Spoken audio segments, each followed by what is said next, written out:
do set who this. Anyway, hey everybody, what's up? This is Retrokid Reviews doing my long overdue Marvel Legends Jean Grey review. And before we get to the figure herself, yeah, let's compare VHS tapes. Let me just try to widen out a little here on this. Yeah, this is my actual VHS tape I had as a kid, not kidding. Let me see what episode it is, just to be on the safe side. Yeah, enter the Magneto and Deadly Reunion. So I'm guessing, if I remember the date right, I think this was early season 1. So just a quick reminder, all episodes of the original series is on Disney+. I am not sponsored by Disney, so, yeah, thought that'd be a cute little trip into, I guess, nostalgia. As for the package itself, it's actually not bad. It's pretty close to what the, I guess, art style was back in the day with the original series. In case you could tell, I don't have the original cover sheet. Back, or I guess, side of the box is basically what you're getting with a good genericization of, I guess, videotapes at the time. Yeah, this is something I've always wanted to cover and be of my namesake here. Yeah, I've always wanted to get the VHS series for most of the Marvel Legends line that came out during 90s Spider-Man stuff, but in case you could tell, most of those were double packs if you follow the pricing. So that's mainly the real reason why I didn't want to do it. Also, it's Jean. If I'm going to do Jean right, I'm going to have to do a lot of Jeanisms, mainly on the memes front, in case you could tell with how legendary her love triangle with her, Scott, and Wolverine's been over the years, even before, I want to say, the 90s. So, we'll get to the package in a minute, because that's housing, I think, are all hands and head. Let's get to a couple of things to make it look like home here for the new set. There we go. And, yeah, in case you could tell, I'm a Starbucks guy at times. So, let's get to the figure herself. Yeah, this is a pretty good standardized Jean at the time. The biggest issue I think everyone had was mainly the, I guess the shell shading here on the body, and most of the shell shading they've been doing for a lot of 90s-centric characters like her, most of the X-Men in this line, and Spider-Man stuff. This is a weird position. Sorry. My tripod is trying its best to knock over, so my bad in advance if it gets a little wobbly. Motion sickness warning in case anything else. So, yeah, Jean herself is pretty stable. You can definitely tell this is the last, I guess, legs of the original single-jointed, elbow, body mold for the female figure. So we'll just place her like that and put her with a couple of size comparisons. Yes, I actually brought the tub downstairs for this, so, yeah, help me here on advance. This is her with, Emma, and already you can tell it's still in the single jointed years. The big differences, I think I said with this release last year, was that, yeah, she's mostly pinless right up until you get to the leg portion. So, you can definitely, again, see that there's a lot of seaming, I think, here on the crease of the thigh, why it's getting more play, breaking the kayfabe of the figure. The floaty belt, I was kind of the most worried about, because if I remember correctly, 90s Scott had a history of his Y-strap getting loose and jostled even on the thigh line, so that really wasn't much the case. I just need something to compare for, like, art style wise. I got, speaking of floaty, Forge over here to demonstrate that, so I was kind of worried it was going to be like this floaty and loose, so that's mainly the real reason why. That's kind of a issue for a lot of these early 97 X-Men figures. And since I got Jean here, I might as well do the whole completion as far as size comparison while we're here on this portion. We got my, I think, just revived at the time, the comics, Wolverine with those heat-up claws you can see there, with that Weapon X designed earlier that year. And Krakoa-era Scott, who is happily back in the comics if you saw this week's retro rundown of the news. So, yeah, with, I guess, christening the set with a top down, or I guess, figure down. Yeah, what's there to say with size comparison with her and Scott here? I think body proportion-wise, Scott's supposed to be a little bit taller, or like equal footing, if anything. So it's kind of there at times. So we'll leave that when we get to probably using it for later stuff. For, I guess, from the Ashes later this year. So on to articulation. Wow, this... Apologies again, still trying to figure out the tricks of the trade when it comes to making this new camera angle.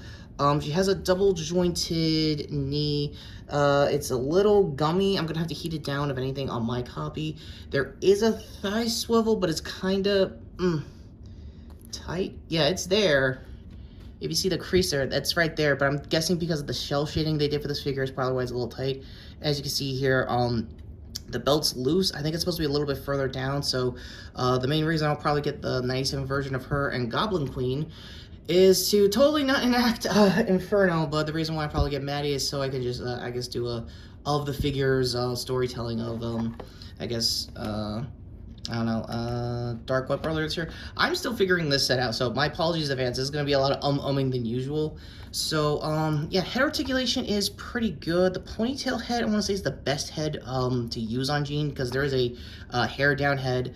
The hands are pretty easy to take out. There's not much to say on the arms articulation, like I said, with Emma and Jean over here. They're pretty much single jointed elbows, so they're not double elbowed like I think Monet has. So let me get her real quick. Yes, there is a clown car of like Marvel Legends figures here, so let me figure that out.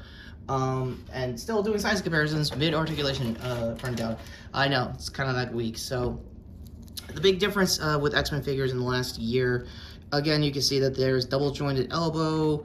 Not so much on VHS Jean. She's definitely going to get double jointed elbows in the 97 release when Wave 2 drops locally here in my neck of the woods. I know it's already out for most reviewers. I think Unboxing Nostalgia already did a rundown of that wave, so go to his review there for that wave in general. I guess, again, last up for comparisons of, again, clashing the art style, speaking of 97, Bishop over here and Jean. And already you can tell the colors don't really clash that much with my camera angle. It really depends on how you're lighting it, how you're, well, obviously playing with your figure as well. But I honestly think it's a pretty decent substitute in case I can't get that Jean or Maddie in time for X-Men 97 next week. So last up, kind of the whole reason why I wanted to do, and probably will preserve as much as I can with the VHS box, other than nostalgia, of course, of my namesake, is to show plastic-free packaging probably going on its heyday. Yeah, that's kind of what you get. So there was some tissue box style kind of packaging here, kind of something you get at a local, I guess, Chinese food place. And instructions, what else? Sorry if this is starting to sound like a Yo Joe jerk review, my bad in advance. Go to his latest Joe review. So here's the alt head. Already you can kind of see that they're probably going to use this head sculpt for like a VHS era, kind of like Phoenix. If they haven't already, let me know in the comments down below. And taking out the head is surprisingly easier than it looks. Again, Marvel Legends head, so go with that as you will. Oh boy. I'm trying my best not to... Hang on. Sorry in advance. So, yeah, I'm going to have to do the off-screen... Oh, there we go.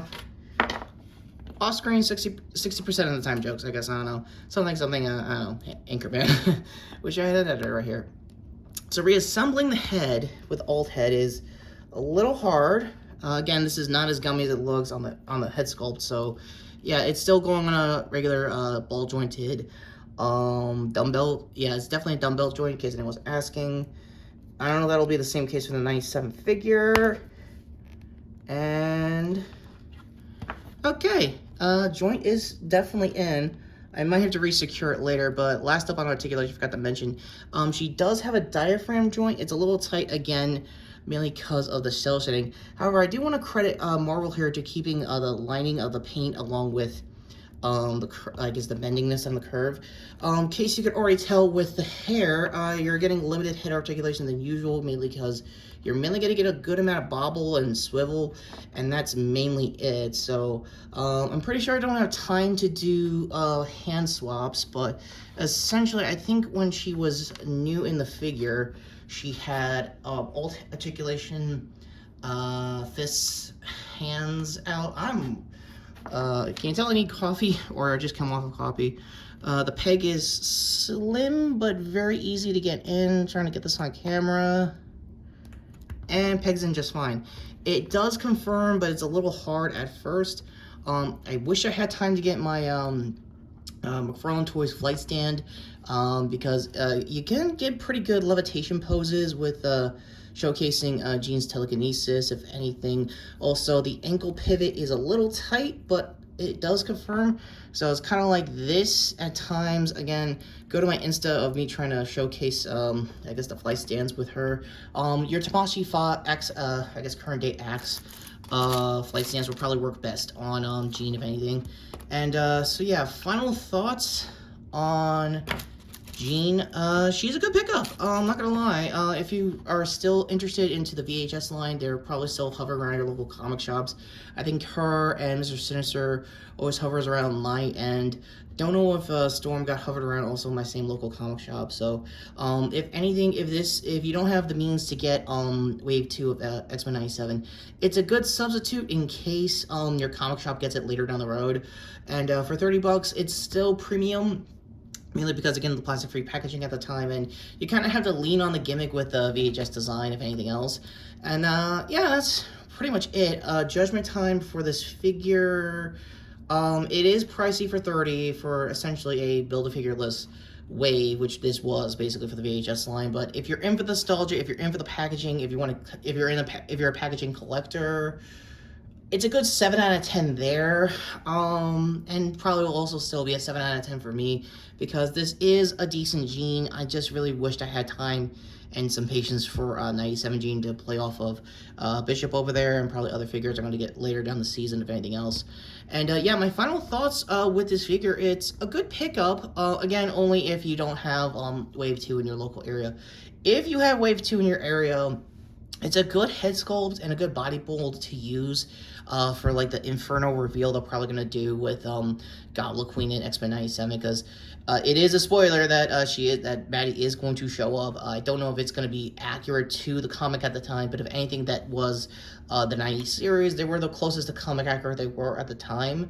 So who knows in the coming weeks. So ultimately, I don't know, it's up to you if you want this figure. Me personally, there is a few hiccups mainly on the head sculpt, but nothing that a couple of blow dryers and a couple of quick guides could probably figure out. I am still worried about the gumminess I got on my copies. Double jointed knees, and wow, it just fixed itself last minute for the show. Wow, that's very interesting, and a good transition into the end cards. Go to a totally not jealous looking, I guess, trying my best to look jealous face, Logan over there to some of the channels to hit the notification bell down below for my upcoming X-Men 97 review next week. Go to Jean here to obviously see my previous video, which was doing retro news with what was current going on news-wise for the showrunner X-Men 97. And that Crow remake, yes, I saw it, yes, it's kind of mid, but I'm hoping for the best at worst at this point, if anything. I don't want it to be content just to dunk on. Don't want another meta web in our hands as far as bad movies this year go. And yeah, go to Bishop over there to my previous Critical Role video for, I think, episode 88 at the time.